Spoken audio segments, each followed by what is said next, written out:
Hi, this is Charlotte Bergman, your host of Political Talk with Charlotte. Thank you for joining me today.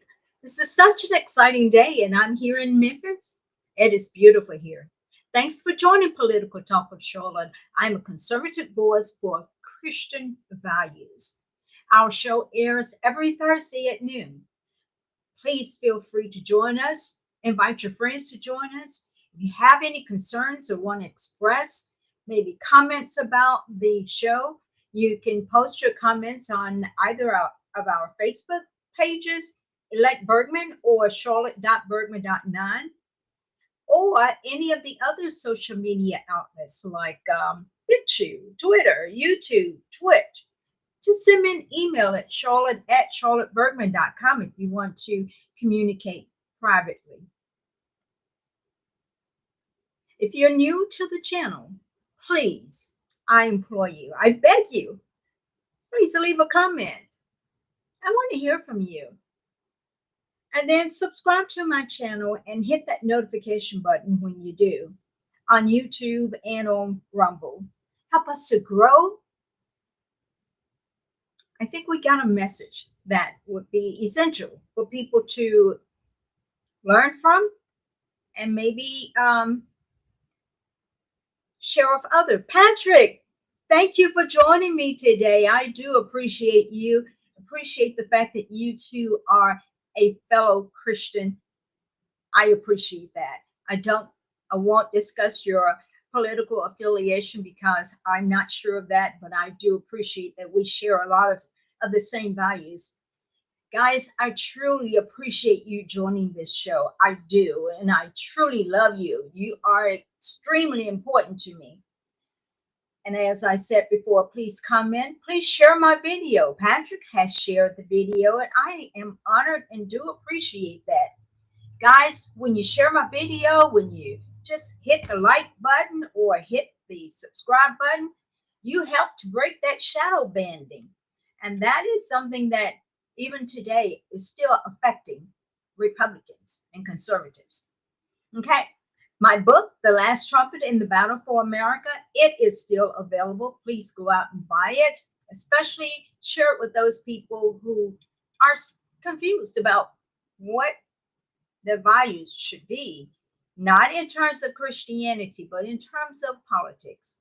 So sit back, get your popcorn and your Kool-Aid. I say Kool-Aid because this time of day, it may be safer to stick with Kool-Aid or soda, or Coke or something like that. But ultimately, I want you to enjoy the show. Now, I typically pray and ask God, what does he want me to talk about? And this morning, it came to me very strongly that we should discuss white liberals versus conservatives.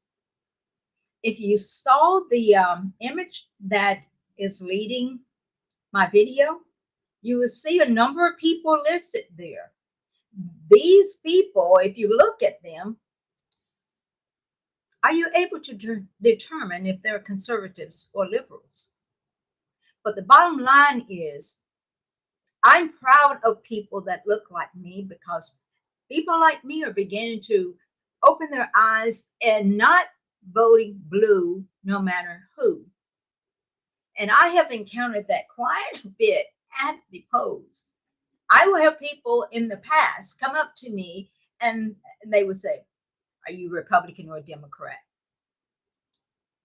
Well, if they ask that question, that means that they've already set up their mind. And I'm not there to argue with anybody or to try to change your ideology.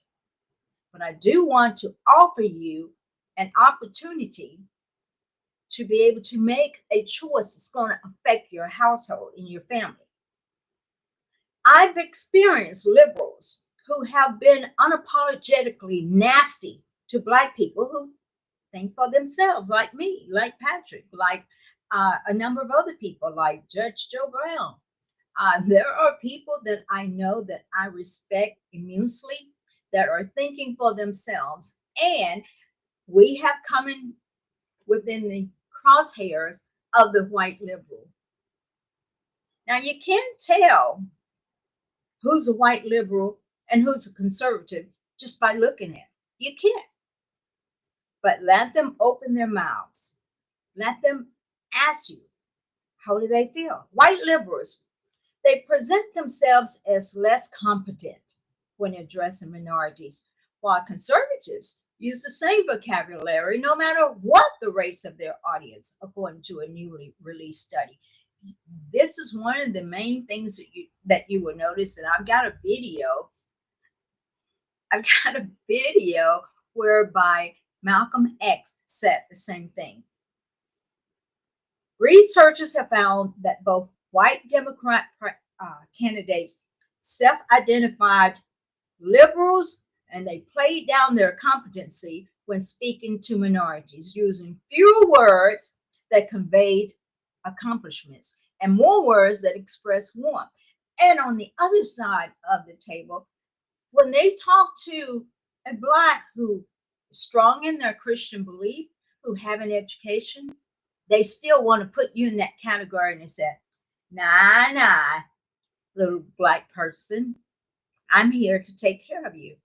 I'm here to help you. I know that you are having some issues with those racist Republicans.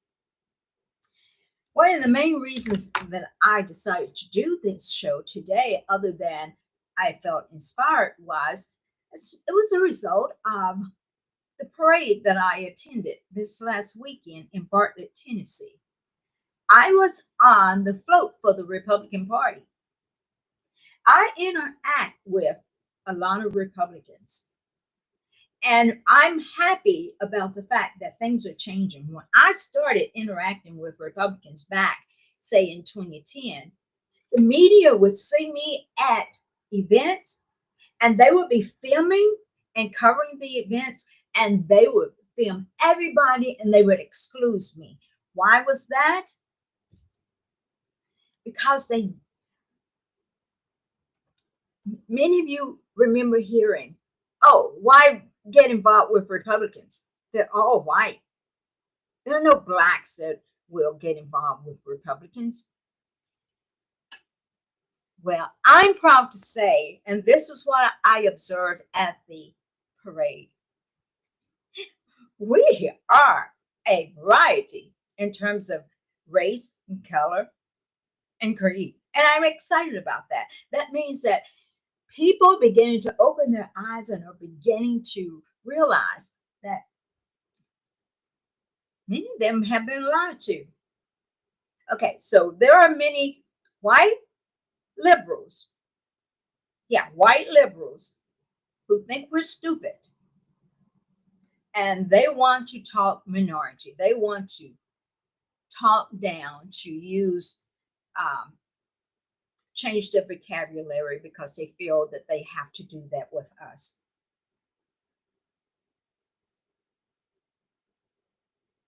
White liberals self-present less competency to minorities than to other whites. They patronize minorities. They stereotype minorities as lower status and lower competence, no matter how educated you are. And even if you're educated, they still put you in that same category. Now, Dana Loach was somebody who hated President Trump. But I want you to hear what she has to say.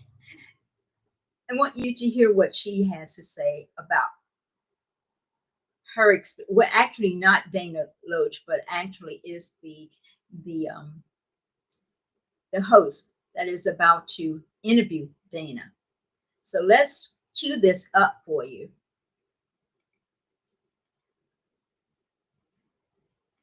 There we go. I used to be pretty woke. I had the TDS, the Trump derangement syndrome. I thought everybody who voted for Donald Trump was a racist. All that changed when I encountered a Yale study in 2018. The study found that there was a difference between how white liberals and white conservatives talk when they talk to Black people. And when I saw the headline, I was jubilant. We got them. That's what I thought. Turns out the opposite was true. The study found that when white liberals talk to Black people, they do something called presenting lower competence. They dumb down their vocabulary using fewer syllables than they do when they talk to white people. And white conservatives don't do this. I remember seeing the study and thinking with horror, and we liberals call conservatives racist? What could be more racist than the patronizing view that Black people need to be protected from our big vocabularies? Yet it was this patronizing view that minorities are oppressed and in need of saving that I could suddenly see was at play in much of the progressive worldview. It caused me to think, well, if I'm wrong about conservatives being racist, what else might I be wrong about? A lot, it turns out, including my next guest. Okay, her next guest is Dana Loach. Dana, I'm not quite sure where she stands on these particular issues, and if she has evolved, I appreciate that because she was not a strong supporter of President Trump. I see we have multiple people that is viewing this show, but I don't see a lot of comments. So where are you guys? Let's talk candidly. Let's talk truth. Okay, you cannot identify a white liberal just from their looks. You cannot, but you can identify them based upon their conversations and their issues. One person that talked down to Blacks was Hillary Clinton. Do you guys remember that? Hillary Clinton definitely talked down to Blacks. Let's see if I can bring this up for you. Hillary Clinton. Let's see what she had to say. Do you all remember this interview that she was involved in?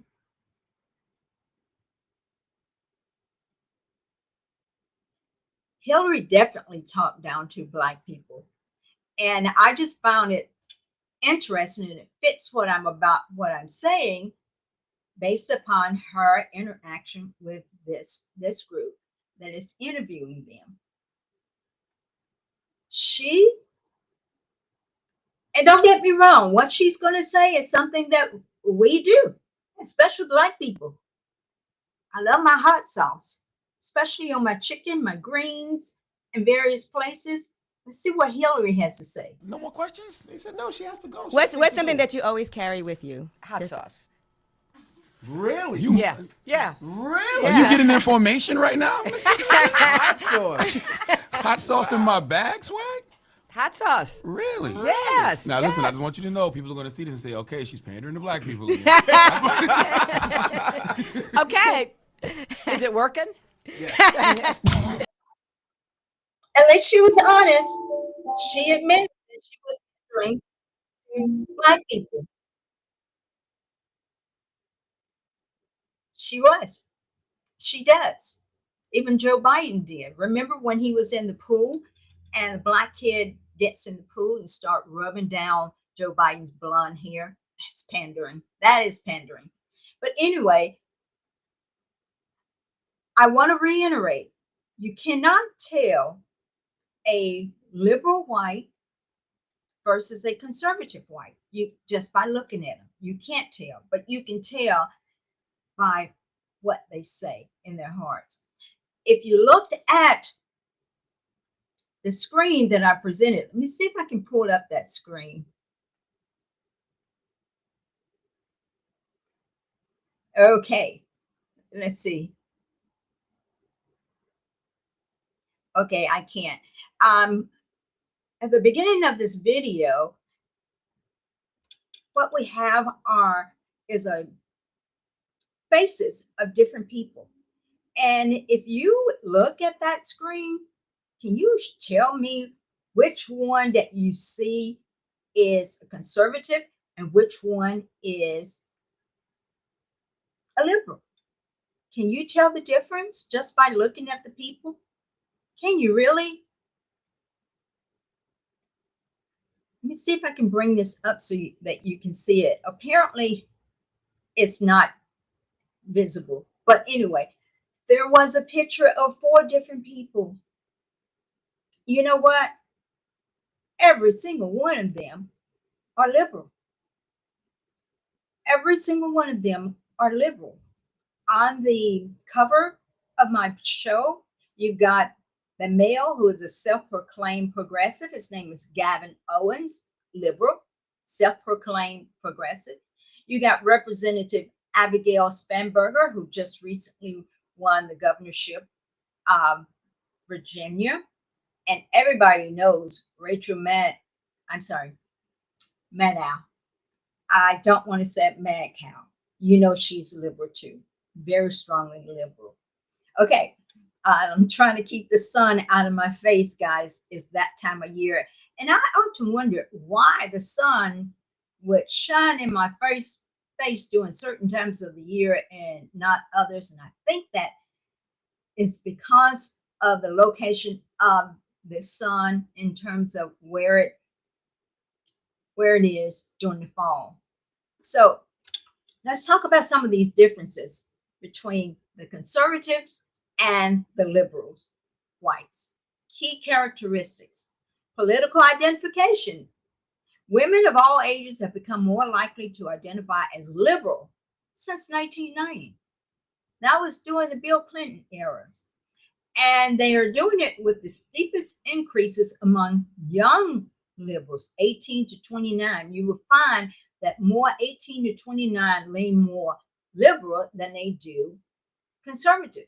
And to my dismay, I'm asking you to hold strong, because right now there are a lot of people that are sitting back and they feel like they've done their jobs. And just recently there have been a number of elections and they're going to Democrats.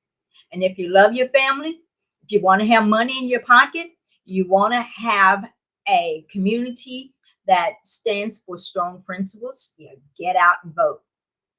The group of young people heavily favors Democrats, and they include college educated and single women, which are particularly likely to lean liberal. The key issues that they have are these, and these affect the young people. This is how you can tell if you're talking to a liberal Democrat or conservative Republican. Young liberal women are often identified by strong views on specific issues, which includes, get this, reproductive rights. That means access to abortion, trans rights. They will go out of their way to support trans, environmental protection and climate change, stricter gun control laws, race relations. They are heavily involved in those particular issues. They're not involved in helping you to have money in your pocket. As I said earlier, I want to share with you what Malcolm X has said about this issue.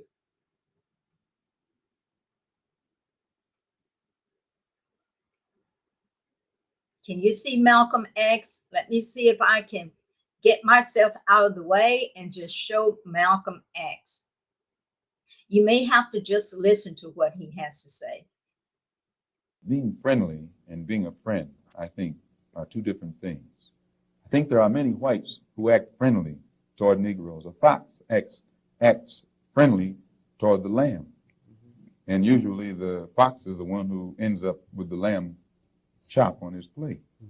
The wolf doesn't act friendly, and therefore the wolf has more difficulty in getting the lamb chop in his plate.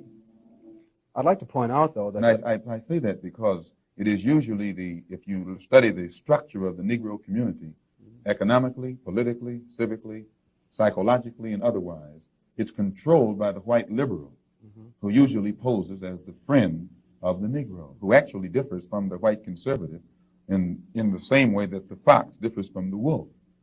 Their appetite is the same. Their motives are the same. It's only their mannerisms and methods that differ. Being friendly and being a friend, I think, are two different things. Okay, so as Malcolm X is saying, you can't really tell them until you talk to them and find out what they believe in. But there is a strong difference. I have found that the white liberal is extremely condescending. They won't say it to your face initially, but they will do things to try to hold you back. Malcolm X criticized white liberals for pretending to be allies while perpetrating systemic racism.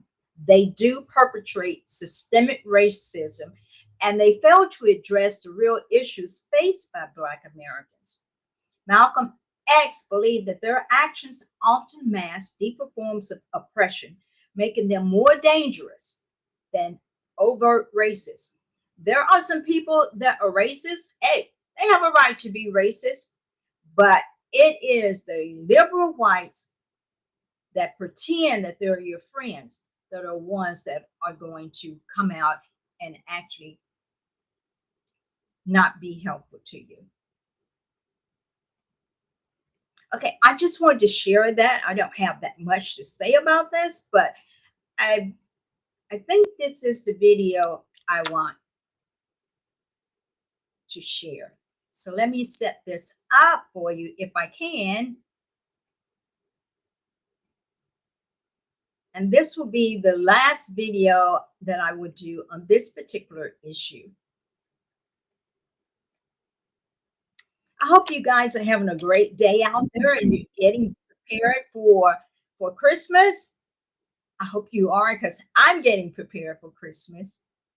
And it is looking good out there in terms of Christmas.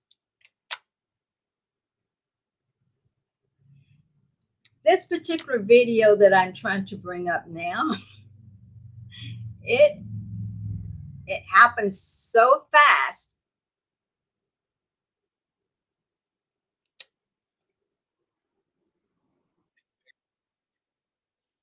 Okay, so I've got a okay, wrong one.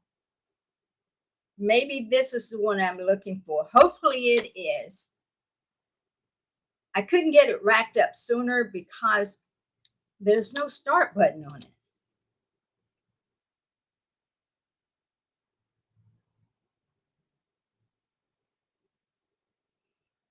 Well, it's looking like I can't find my video that I want. Hopefully this is it. 3 times, the third time should be a charm.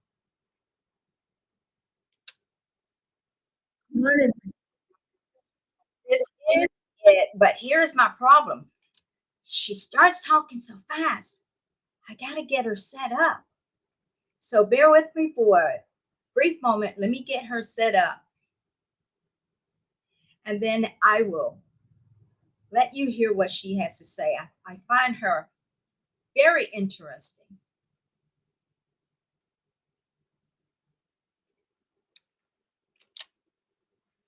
Okay.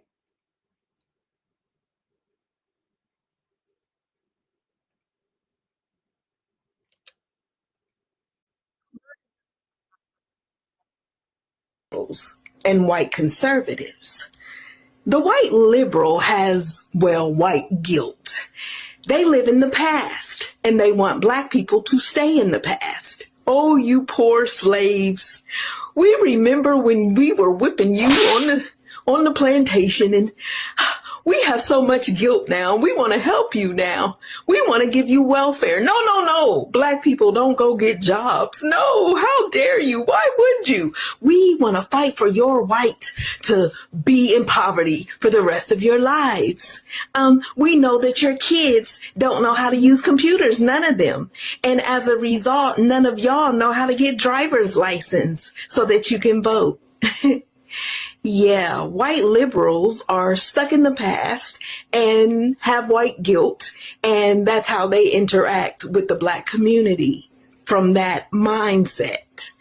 Whereas white conservatives don't want to live in the past, period. They want everybody to get over it so that we can all move on and have a better future.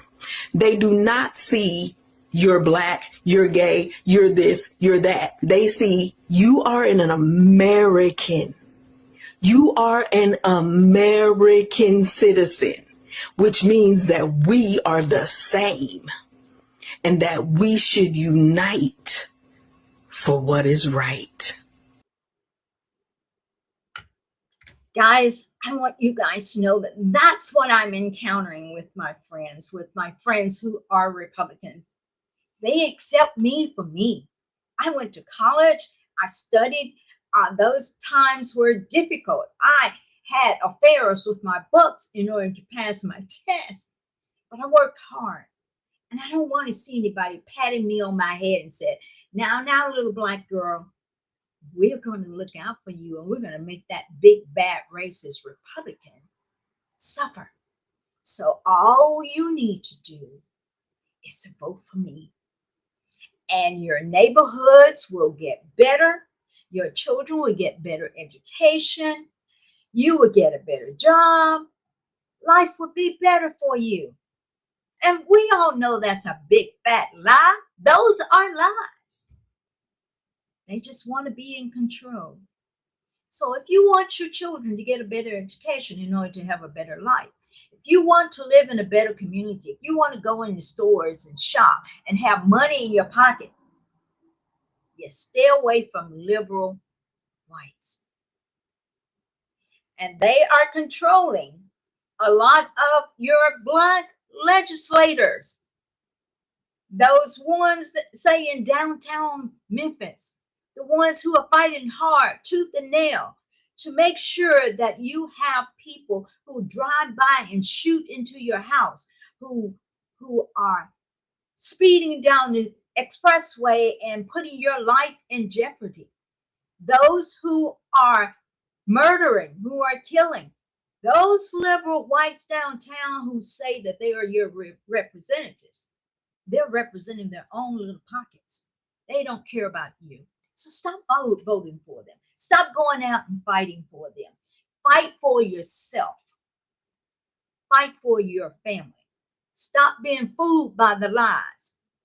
Nani, thank you for joining me. Bobby, thank you for joining me. I got some great people that follow this show, and I don't take you for granted. I appreciate you.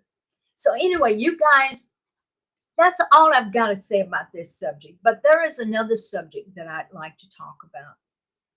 And I've been trying to figure out how to broach this particular subject. And I'm going to discuss this.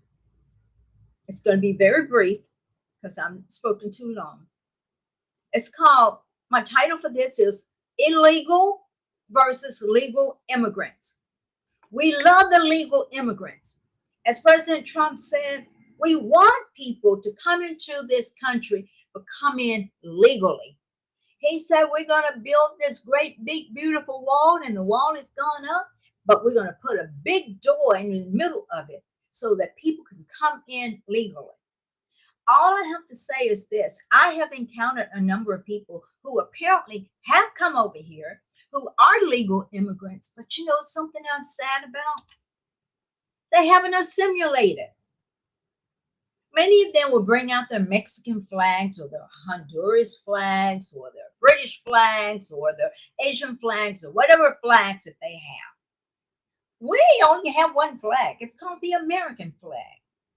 Many of them, I don't care what you speak in your own home, but when you're in public, if you are an American, if you have come over here to assimilate, speak English. Speak English. That is the language that we speak here in the United States. Fly that American flag. Support the American Constitution and our laws. No Sharia law, the Constitution. The phrase e pluribus unum, which translates to out of many comes one, symbolizes the unity of the United States, representing the coming together of the original 13 colonies to form a single nation. Well, that nation has expounded into over 50 states. Yeah, 51 states. Well, 50 states.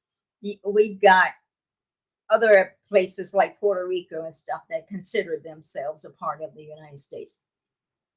Listen, E pluribus unum is featured on the Great Seal of the United States and reflects the country's diverse heritage. You come over here, you assimilate, because other than that, we're going to think you're here to invade us. We're going to think you're here to live in your own communities, to start a community within in the United States. And that is a no-no.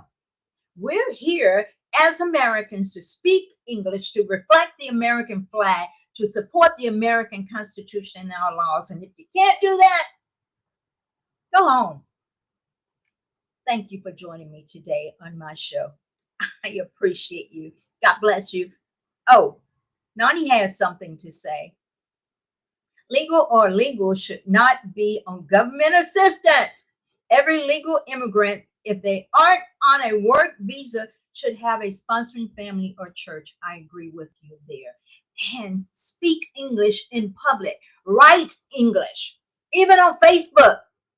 Even on Facebook. Write in English. You're here. You're Americans. Yes, I'm saying it and I mean it. Because otherwise, I'm thinking you're here to keep all of your values and you're not assimilating. And I'm here thinking if you don't want to become an American, you're here to invade us and to get us to become your country. That's not going to happen. We're going to fight you for that. I'm sorry. We're going to fight you, not physically fight you. We're going to impose the laws to make sure that you're doing it. Otherwise, not. Here comes ice. Here comes ice right down your lane. Here comes ice. Here comes ice. Don't give me any lame claims. You guys have a Merry Christmas. I'll be talking to you before then. Nani, thank you so much. I appreciate you. My daddy was a Baptist preacher, so this preaching comes out occasionally. You guys, thank you. Thank you. Thank you. Thank you for all that you do and for who you are, because you are very, very special to me. So you guys have a great weekend. Please go to church and worship. Yes, I'm getting into your business. Please go to church and worship because I'm a Christian. And I don't expect everybody to be a Christian. But those of you that are Christians, please go to church and worship. Those of you that are Jewish, please go to your synagogue and worship. Those of you who are Muslims, please go and worship. Let's return values to our great country so that our great country can be great again. But those of you who are radicals, go home. Thank you.